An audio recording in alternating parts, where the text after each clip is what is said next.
The most dangerous moment online isn't the click. It's the silence before it. Every digital disaster starts with a quiet moment. No alarms. No warnings.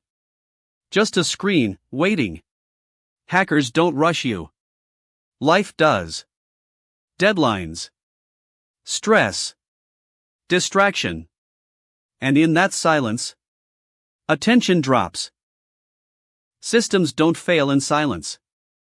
People do.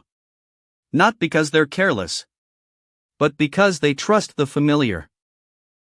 Your brain loves shortcuts. If it looks normal, it feels safe. Autopilot takes over. Thinking shuts down. No force is used. No barriers are broken. You open the door yourself. Speed creates mistakes. Silence creates safety. The internet wants you fast. Security wants you slow. The silence before the click is your last line of defense. Think like a hacker. Stay safe.